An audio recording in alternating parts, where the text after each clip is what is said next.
Theatre of War mode is a third mode that's been added to Company of Heroes 2. It's something that wasn't present in the first game, and it's something we're really excited to show you.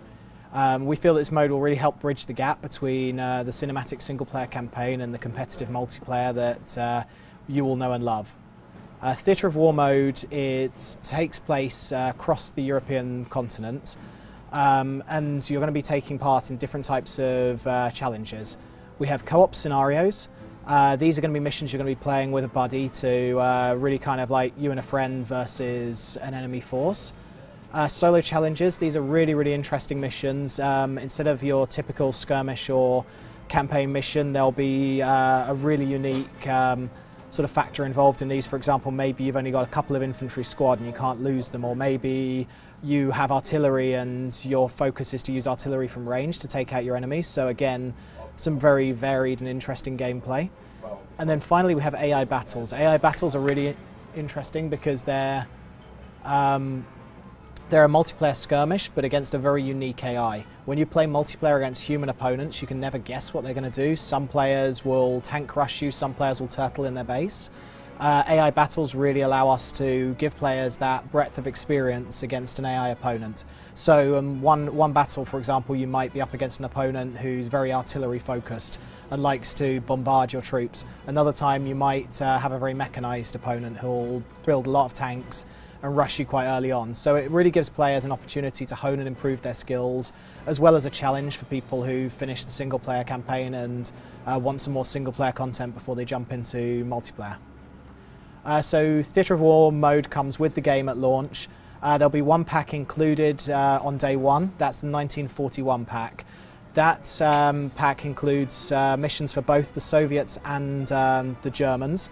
You'll have 9 missions for each, so 18 unique missions in total.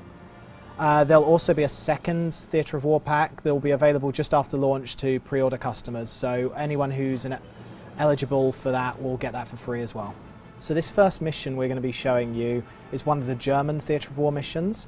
It's called Blitzkrieg.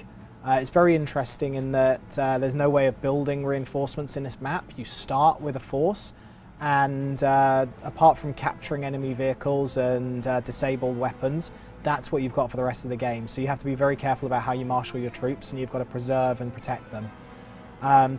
This is a mission that's really deep behind Russian lines, so players are going to have to really use what they've got to the best of their abilities.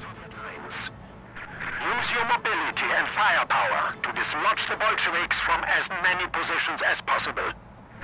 Capturing enemy points will gain you supplies, but Soviet counterattacks are likely once a point is captured.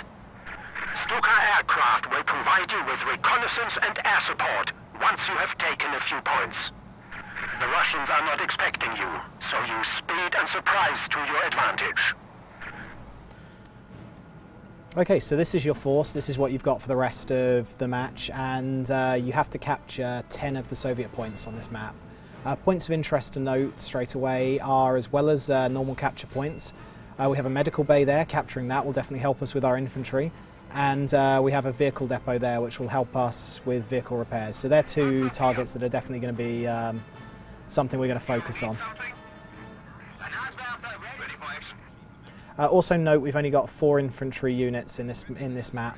If we lose those infantry units, we're going to have no way of capturing points, so we're going to effectively lose. So it's very important that you protect those infantry at all costs. So the first thing I'm going to do is we're going to roll into this village area, and we're going to try and take this first point from the unsuspecting Soviets. And we have a mortar half-track here, which is going to be a useful weapon for us. This allows us to attack from range. It's a really unique vehicle for the German forces. Okay, you'll notice an artillery warning there. As you play this map, the Soviets are going to counter-attack, and they're going to use their abilities against you. One of the things they do have is they've got an artillery site up to the north, so that's something you've really got to look out for.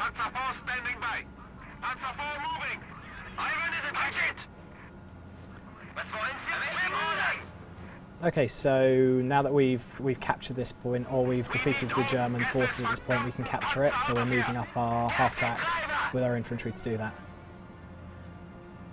You'll notice on the map as well, there's a couple of items that you can requisition. Throughout this map, that's how you're going to have to marshal your forces. You're going to have to pick up a lot of discarded German, discarded Soviet weaponry.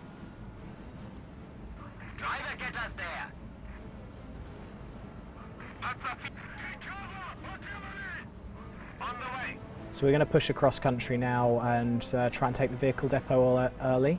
Hopefully that will give us some more weapons that we can use against the Soviets.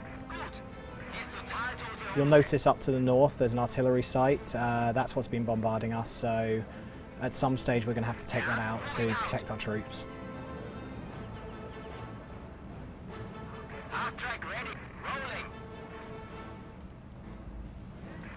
Okay, so here we found some abandoned Soviet T-34s.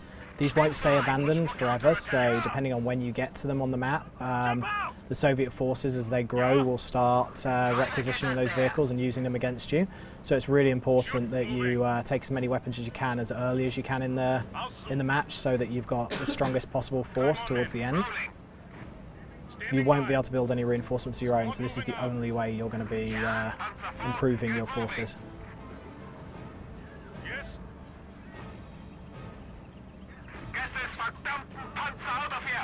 So you'll see the Soviets took control of one of those T-34s there. So it's really a case of you need to take these weapons before they do. Like I said at the beginning, these modes are designed to be a lot more challenging than the normal campaign, so you're going to see a very devious AI opponent.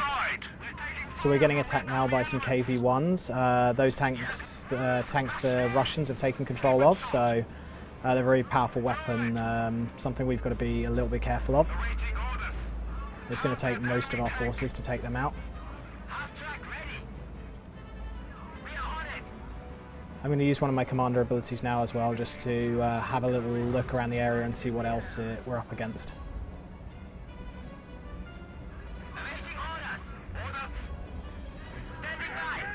And utilising the engineers that we have from the start of the match is going to let us repair these vehicles as well, so we can keep them alive a little bit longer.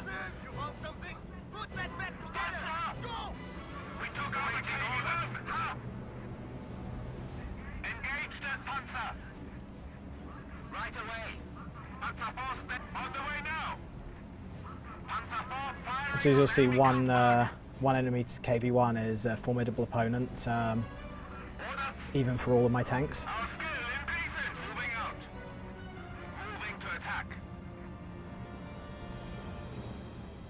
Okay, so we managed to beat those two superior tanks. They've been abandoned now, so we can actually go and capture that KV-1 and repair it and use it, which will be a really useful weapon for us later in the game. This is a new mechanic that was added into Company of Heroes 2, the idea of vehicle abandonment, so certain attacks and abilities have a chance to critically hit a vehicle and knock out its crew rather than destroying the vehicle. It adds for some very interesting mechanics, as suddenly a really powerful Soviet tank like this becomes a really valuable weapon for the Germans to use.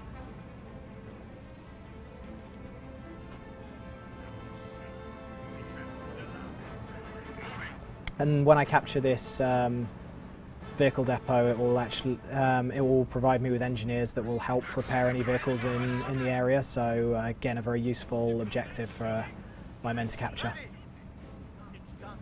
And you'll see the Soviets are counter-attacking. Unfortunately for them, they sent infantry against my tanks, so it's not going so well. But you will see artillery strikes, air support call-ins, and tank rushes. So it's a very challenging mode, and one that we feel that even sort of experienced and seasoned players will have a challenge completing.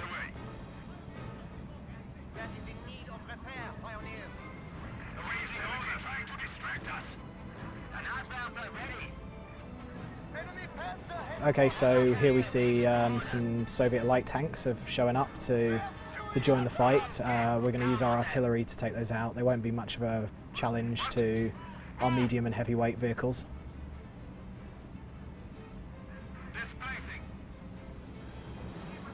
So my T-34s made short work of those T-70s. And there's an abandoned T-70 here we can capture as well, which will give us some more vehicles to use. So the real key to this map is capturing as many of the map's resources and stealing as many vehicles as you can before the Soviets overwhelm you and push you off the map. Right, so we're going to take our new force and we're going to head out and capture some more objectives.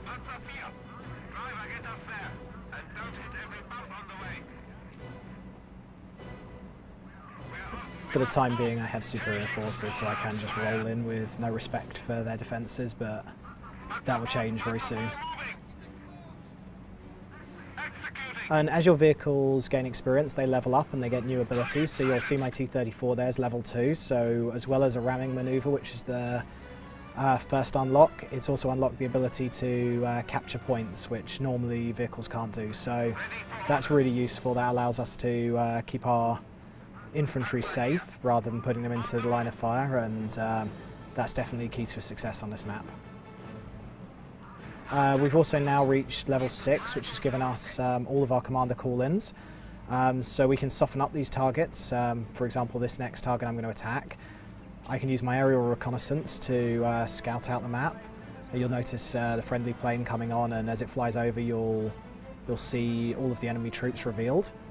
But when this is revealed as well, we can also use the Stuka call-in to call in an airstrike. So smoke's down, another of our planes is going to fly over and really chip away at those guys, which will help us a lot before we send our tanks in there.